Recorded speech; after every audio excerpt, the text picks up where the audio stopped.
Dari ayat ini juga bisa dipahami bahwa seluruh nabi dan rasul hanya membawa satu ajaran Allah, yakni agama Islam. Mungkin Bapak Ibu terus bertanya, loh cari ini agama Islam itu kalah tuwek nek dibanding Buddha no India biyen. Apa mana dibanding Hindu cari ini? Ya. Ya memang tadi itu dari awal kan kita sebut kita ini salah konsep, salah terima, salah paham. Ya. Semua agama itu juga sempalan, berdeviasi, divergensi. Divergensi itu berbeda sedikit demi sedikit, ya, akhirnya menjadi beda. Deviasi itu rodok nyimpang, rodok belok kanan kiri begitu, ya, sehingga menjadi agama yang berbeda. Lah itulah yang disebut agama baru.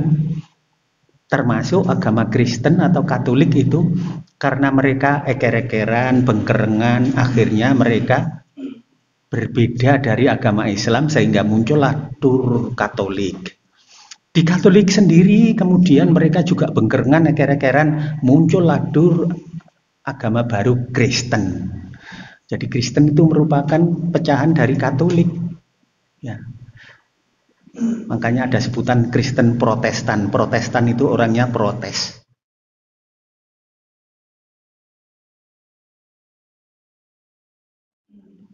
Salah satu miskonsepsi itu adalah Islam itu agama baru yang dimulai 1450 tahun lalu ketika Nabi Muhammad diutus. Padahal agama Islam adalah agama sejak diciptakannya Adam sebagai khalifah pertama. Ya. Lah, repotnya sebagai agama pertama dan satu-satunya ini. Ya. Kita kan tidak banyak membaca urut-urutannya. Allah ini perkenalkan syariat Islam kepada Nabi Adam dengan memerintahkan Dam, anakmu Qabil dan Habil itu suruh berkurban. Karena kehidupan zaman Nabi Adam dulu kan hanya dua, mau bertani atau berternak. Ya dua itu saja, tidak ada profesi menjadi guru, dosen, apalagi dagang, apalagi servis sepeda motor, itu malah gak ada.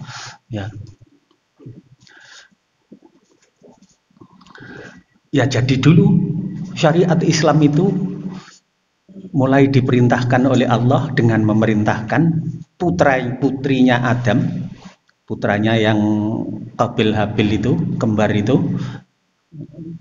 tapi satunya ganteng seperti saya yang bernama Habil, tapi yang namanya Qabil itu rodo elek, ya mirip-mirip panjenengan lah.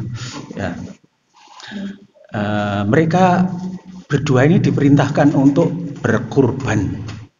Itu sudah pengenalan Islam namanya. Ya, sudah pengenalan Islam. Bapak Ibu tentu ingat dulu Habil itu kurbannya diambil kurban yang paling bagus, paling gagah. Umpama wedhus ngono, mbuh tapi umpama wedhus sungune dawa, terus wedhuse ana jenggote, terus pokoknya paling bagus lah. Itu Habil. Sementara Qabil memilih ternaknya yang paling jelek, paling kurus, pincang pisan mungkin ya. Nah ini peristiwa ini diabadikan oleh Allah dalam Al-Quran. Ya, dan Nabi kita Muhammad itu diperintahkan untuk menceritakan kepada kita semua.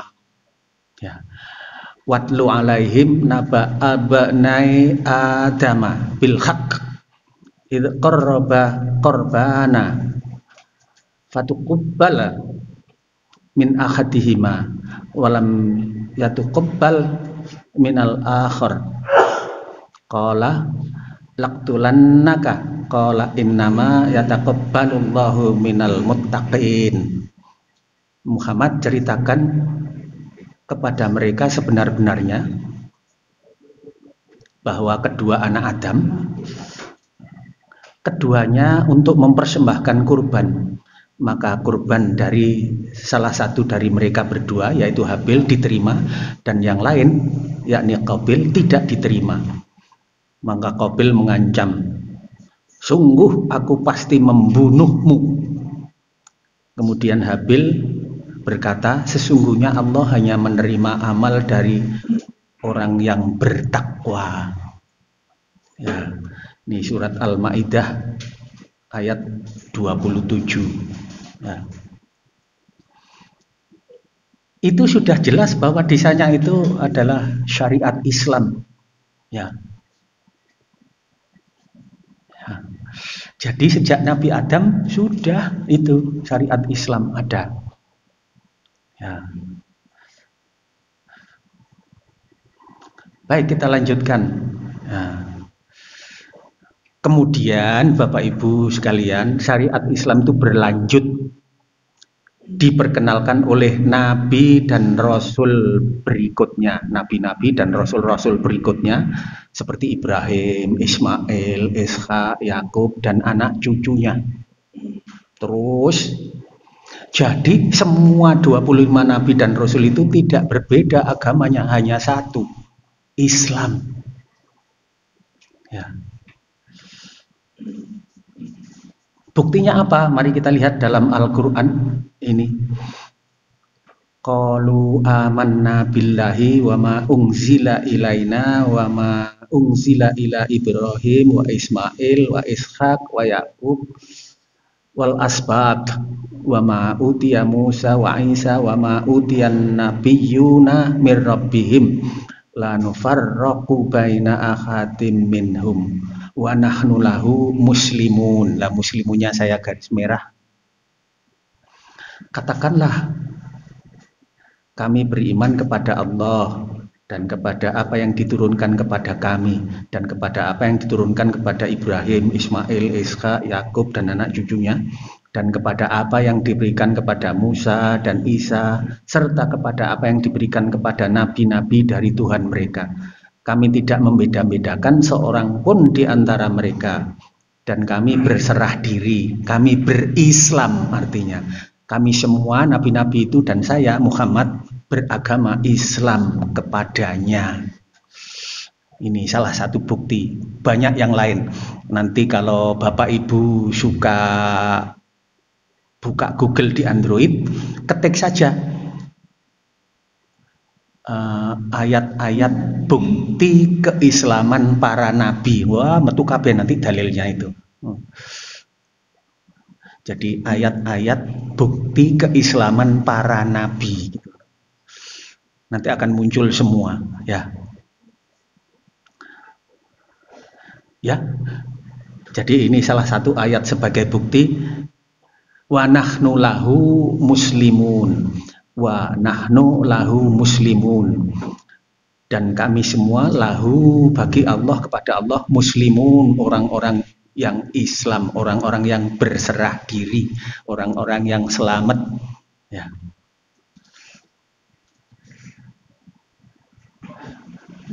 Ya. Baik. Jadi sejak Nabi Adam sampai Nabi Muhammad semua menyatakan diri sebagai muslim, yakni orang yang berserah diri. Jadi Islam itu artinya damai, berserah diri, selamat tadi ya. Jadi jenengan semua itu harus pasrah kepada Allah apapun ya, sudut kehidupan dunia maupun akhirat. Dari ayat ini juga bisa dipahami bahwa seluruh nabi dan rasul hanya membawa satu ajaran Allah, yakni agama Islam. Mungkin Bapak Ibu terus bertanya, Loh jari ini agama Islam itu kalah tuwek nek dibanding Buddha no India biyen. Apa mana dibanding Hindu jari ini? Ya. Ya memang tadi itu dari awal kan kita sebut kita ini salah konsep, salah terima, salah paham. Ya.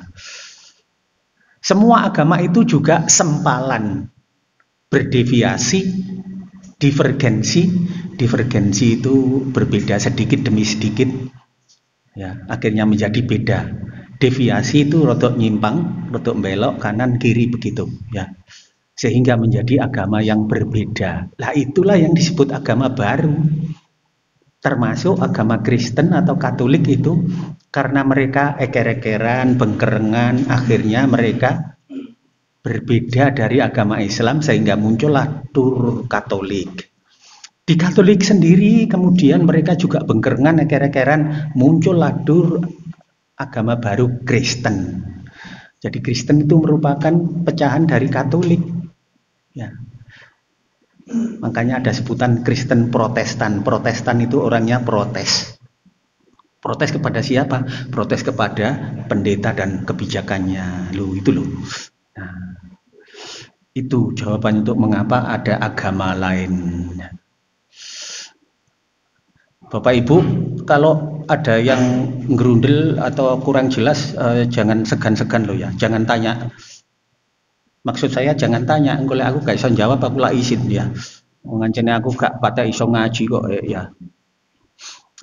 Kebetulan karena dosen ya pinter ngedabrus seperti ini, wakilnya sampean percaya temenan itu ya. Nah, tapi mudah-mudahan nanti ini semua justru akan menjadi berkat dibawa pulang. Oh iya tiba iyo. Selama ini tak pikir ancine sing nggawa agama Islam ku Muhammad ya. Nah, ya apa ya Bu? Ya.